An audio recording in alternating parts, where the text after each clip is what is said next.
वालेकुम प्यारे बच्चों। आज का क्लास मैं प्रिपेयर कर चुका हूँ 8वीं जमात के बच्चों के लिए। हस्ब मामूल हर मंडे और थर्सडे को मेरा क्लास 8वीं जमात के बच्चों के लिए होता है। तो आज का जो हमें टॉपिक है बच्चों वो है soil and it's factors. Geography से टॉपिक लिया गया है। टेक्स्ट बुक पेज नंबर है एंड 12। तो देखो बच्चों, आप ध्यान से देखें तो हम अपना सबक आज शुरू करते हैं। तो बच्चों, इससे पहले वाले क्लास में हमने पढ़ा था सॉइल के बारे में कि सॉइल किसको कहते हैं, कैसे बनता है। तो आज हम इसके फैक्टर्स पर नजर डालेंगे, फैक्टर्स ऑफ सॉइल फॉर्मेशन। देखो बच्चों, जो इसके फैक्टर्स हैं वो सबसे पहले है parent rock and climatic factors, topography, role of organic material, time taken for the composition. देखो बच्चों, इसको अच्छे तरीके से यहाँ पर गया है। सबसे पहले जो है पेरेंट रॉक। पेरेंट रॉक में आप क्या देखते हो, determine colour, texture, chemical properties, mineral content, permeability. देखो बच्चों, जो ये पेरेंट रॉक होता है इसी पर सब कुछ डिपेंड होता है। जो जमीन के जो ऊपर वाले बाकी तह होते हैं, यानी जमीन के जो 4 तह यहाँ पर दिखाए गए हैं। देखो, सबसे पहले इसमें से है top soil with humus and vegetation. सबसे पहला जो इसका लेयर है इस सॉइल का, वो ऊपर वाला तह होता है जिसमें जरखीजी होती है, जिसमें वेजिटेशन होता है, सब्जार होता है, जिसमें से इंसान अपने लिए फल फसल फ्रूट्स तैयार करता है। ये ऊपर वाला तह होता है। उसके बाद इस लेयर के नीचे एक और लेयर होता है इस जमीन इस सॉइल का, वो है सब soil with sand, silt and clay. यानी वो थोड़ा इस पहले वाले हिस्से से, पहले वाले लेयर से थोड़ा हार्ड होता है ये वाला। तो ये जो है सिल्ट एंड क्ले, इसमें से जो ये दूसरा हिस्सा है, इसका दूसरा तह जो है इस सॉइल का, इसमें से क्या बनता है, कले जो पॉट्स आप देखते हैं, मिट्टी के बर्तन होते हैं वगैरह, बाकी जो चीजें होती हैं वो इसी मिट्टी से बनते हैं। इस मिट्टी से जो ये दूसरा लेयर है इसका सॉइल का।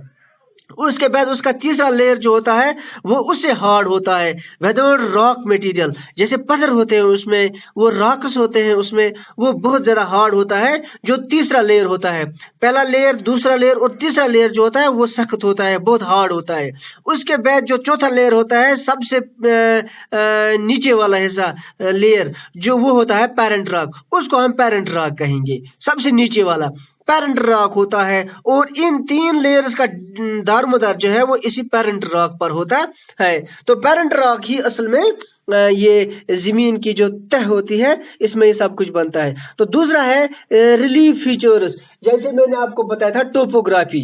हाँ, यहाँ टोपोग्राफी जो है इसमें अल्टीट्यूड एंड स्लोप्स हमें देखने हैं। यानी कहीं पे जमीन की ऊंचाई होती है, कभी कभी ढलान होता है, कभी प्लेन होता है, कभी इसको कहते हैं हम टोपोग्राफी। उसके बाद फ्लोरा फाना, micro organisms after the rate of humus formation. Humus formation बनने के लिए, जमीन जरखेज बनने के लिए जो एक और फैक्टर है वो है फ्लोरा एंड फाना। इन्हें कहीं पे मिनरल्स हम निकालते हैं, कहीं पर जानवरों के जरिए से इस जमीन से जो ये ऊपर वाला तह होता है, घास वगैरह, ये भी बनता है। तो इसी तरह से तीसरा जो इसका है ये फैक्टर जो है वो रोल ऑफ ऑर्गेनिक मटेरियल हमने पढ़ा। उसके बाद है टाइम टेकन। हाँ, टाइम टेकन में क्या है कि जो ये सॉइल है, ये ऊपर वाला तह जो है, सॉइल जो है, इसको बनने में बहुत अरसा लगता है, बहुत टाइम लगता है। जैसे it takes hundreds of years to make just 1 centimetre of soil. यानी ऊपर का जो तह है, ह्यूमस एंड वेजिटेशन, ये वाला तह, तो इसको बनने में बहुत अरसा लगता है। तो इसी से फिर बाकी जो हम निकालते हैं ये अपने जरूरी का सामान, वो इसी से निकलता है। तो अब आगे चलते हैं हम degradation of soil and conservation measures. Degradation of soil मैंने आपको थोड़ा सा पहले ही बताया था, तो अब थोड़ा सा और हम इस पर बात करेंगे। डिग्रेडेशन ऑफ सॉइल असल में किस तरह होता है, जैसे हम इस जमीन की ग्रेडिंग करते हैं कि कहाँ जंगलात है, कहाँ ये फर्टाइल फर्टाइल लैंड है, कहाँ ये वाटर लैंड है, कहाँ ये है। तो अब इसको बहुत सारे जो जमीन का ऊपर वाला हिस्सा है इसको बहुत सारे थ्रेट्स है। हाँ, सबसे पहले इस पर हम बात करेंगे क्या थ्रेट्स है इसमें। एक थ्रेट इसमें यह है कि इसकी डिफॉरेस्टेशन। अगर हम डिफॉरेस्टेशन पेड़ पौधों को काटेंगे, लगाएंगे नहीं, प्लांटिंग नहीं करेंगे, तो इसका क्या होगा कि जमीन के जो जमीन कमजोर हो जाएगी, इसका इरोजन हो जाएगा, डिप्लेशन हो जाएगा, जमीन का जो ऊपर वाला तह है ये खिसक कर पानी के साथ बह जाएगा। इसी तरह से दूसरा इसका ओवर ग्रेजिंग है। ओवर ग्रेजिंग जब ज्यादा होगा तो उससे भी इसमें उसका भी खतरा है। Over use of chemical fertilisers, और जो हम इसमें दवा पाशी ज्यादा करते हैं, फर्टिलाइजर्स पेस्टिसाइड्स ज्यादा डालते हैं, उससे भी इसको खतरा लाहक है। और इसको एक और खतरा है कि रेन वॉश, जब कभी बारिश ज्यादा पड़ती है तो इसको हमने बैरियर्स बंड आड़ वगैरह नहीं बनाए होते हैं, तो ये जमीन फिर क्या है पानी की नजर हो जाता है। रेन वॉश इसको रेन पानी वाटर जो है ये रेन वाटर वो उसको अपने साथ ले जाता है, और ऊपर का तह ये इसको भी खतरा है। लैंड स्लाइड्स एंड फ्लड्स, कभी कभी लैंड स्लाइड्स आते हैं, उससे भी इसको नुकसान होता है। तो अब इसके लिए कुछ मेजर्स बताए गए हैं, मेथड्स बताए गए हैं कि इस सॉइल को हम किस तरह से कंजर्व कर सकते हैं, कंजर्वेशन। तो सबसे पहला पॉइंट आप जो देखते हैं बोर्ड पर वो है मुल्चिंग। यानी मुल्चिंग में हम क्या देखेंगे, इसमें हम देखेंगे the bare ground between plant is cover with a layer of organic material like सिट्रा। यानी इसमें क्या होता है, इसमें घास फूस जो ऊपर चढ़ता है या पेड़ पौधे हम लगाते हैं, प्लांट्स लगाते हैं, इससे जमीन थोड़ी सी मजबूत बनती है। और जब जमीन मजबूत बनती है तो फिर इसको पानी का बहाव जो है इसका खतरा लायक नहीं होता है। इसी तरह से कंटूर बैरियर्स में हम देखेंगे कि किसी जगह होता है जमीन स्लोप में होती है, तो वहां पर इसको स्टोन्स, ग्रास, सॉइल वगैरह लगाने की जरूरत होती है नीचे से, ताकि ये जमीन खिसक कर आगे न चले। आड़ के तौर पर हम इसको फिर ये पत्थर लगाते हैं या ग्रास लगाते हैं या ठेलों में मिट्टी भर कर लगाते हैं, उससे ये जमीन बचती है। उसके बाद रॉक डैम, इसको बनाने के लिए क्या करते हैं हम, pilot up to slow down the flow of water.